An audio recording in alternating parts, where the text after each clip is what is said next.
I'm going to be comparing the Google Pixel 7, the 8 Pro, and the 9 Pro XL. And I want to start out this video by saying if you are looking to purchase one of these devices, the Pixel 7 is going to be the best bang for your buck. So I purchased this for about $200 off of eBay, and it still performs excellent. The 8 Pro right now is $1,000 new, around that range from Google. This one's actually, I'm trading it in for the 9 Pro, so I just have it for a short time. That's why I wanted to make this video, in case it helps anybody decide which phone they'd like to purchase. And this 9 Pro XL is a couple $100 or a few $100 more depending on which storage option you go with. But the build quality is very nice. It's a little heavier than the 8 Pro. The very first thing I'd like to do is just show you the boot up.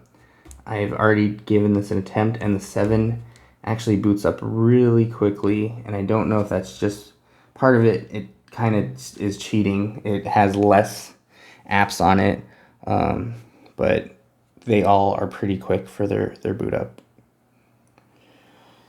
And I'm going to be pulling them off screen just to enter my PIN. And I'm going to max out their brightness too, to show the displayed quality differences.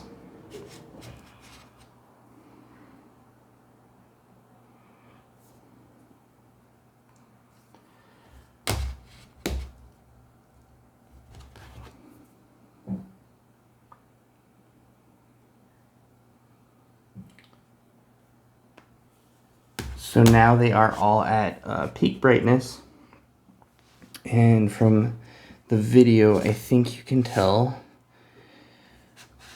the 8 Pro is brighter, and I think that is because the 9 Pro XL has a higher peak brightness, but it only operates when you use the adaptive brightness feature. So I'm going to turn this down just a little bit because I'd like to show some photos. I took a few photos of our cat, Lucy, and I'm showing this mostly to highlight that the image quality is very similar between all of these devices. They all have excellent image processing and a really decent camera. So there we go. All pretty similar. The only thing you're going to be getting with the 8 Pro and the 9 Pro XL, you're going to be getting an ultra wide and a telephoto lens. 48 megapixels on both of these. These have the exact same camera setup.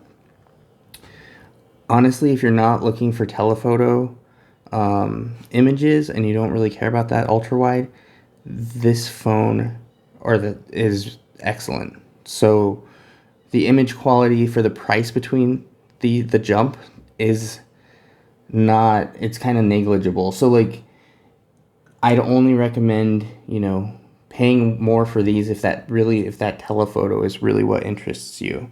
If you're just going to be using it for everyday use, this 7 works excellent. They all have night sight and magic eraser. Great features. The best feature between all three of these devices is call screen. So the Pixel has excellent call screening. You basically get rid of scam calls because as soon as those scammers hear this phone call is being recorded, they usually hang up. So that's saved me so much time while I've owned a Pixel that I'd get the phone if that was the only extra feature they have. Next, not to go into too much specs, but there is a difference in speed between these devices. The 7 Pro has 8 gigs of RAM and a G2. The 8 Pro has 12 gigs of RAM and a Tensor G3, and the 9 Pro XL has 16 gigs and a Tensor G4. And it's not hugely noticeable, but this 9 Pro XL does run faster than the other devices. These are pretty close to how quickly they run, but the 9 Pro XL is snappier. Also, I've noticed the modem's a little bit better on the 9 Pro XL. I've had no connection issues. It runs very quickly. And the other thing that is pretty similar between all the devices is charging. I'm pretty sure they're all between 20 and 30 watt charging, so they all charge relatively quickly, but none of them really blow the other ones out of the water. And the wireless charging has been working great on all of them. I really wish Google would get, the MagSafe working, because that would be excellent. The other thing that the 9 Pro really excels at is its fingerprint sensor. So it has an ultrasonic fingerprint sensor, and it works almost before you touch the screen.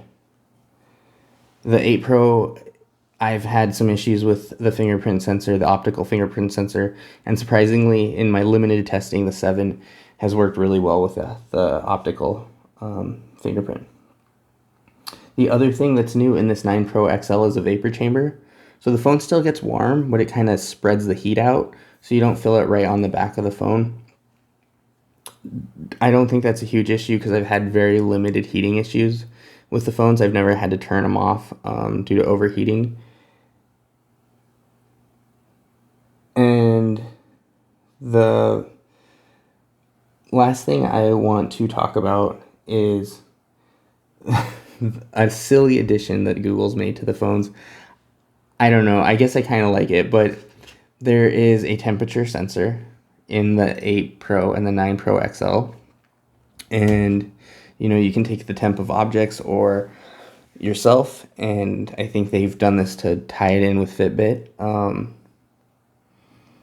It's fun, but it's totally not necessary. And finally, the last thing I want to talk about is the speed and AI. So if you're just going to use the phone for regular everyday use, the 7 works great. You can use Gemini. Tell me, what is the weather going to be like in 2 days in Seattle? It'll be partly cloudy, with a high of 77 and a low of 58. So that's a pretty quick response. And the Pixel 9 Pro XL is a little quicker, so I'm just gonna give it a little bit harder prompt. Can you make me an outline for a video comparing the Pixel 7, Pixel 8 Pro, and Pixel 9 Pro XL for a YouTube video? And so it really, it's a really quick response. And I do think that's not super important, but if you're using it quite a bit, it may make a difference. Do I think it's worth an extra $700? No, but it is a nice, luxury. And the new Google Live AI works really quickly on these devices, which is definitely a consideration if you're trying to choose between the three. So thank you for watching the evolution from the Pixel 7, 8 to the 9 Pro XL. I once again would like to reiterate, if you are looking to get into the Pixel ecosystem and you're not a power user, this Pixel 7 is a wonderful option. And you could be fine. Yeah, I found this one for $200, and that's a great price for what this phone can do with its quality. Thank you for watching. I only have these phones for a very limited time, but if you have any questions about my experiences with them, or do you think Pixels are garbage, or that I love iPhones, or please leave it in the comments. I always love talking about tech, and unfortunately, I am probably the nerdiest one of my friends, so no one wants to talk to me about it ever. But if you have any questions, leave them in the comments. Thank you again for watching.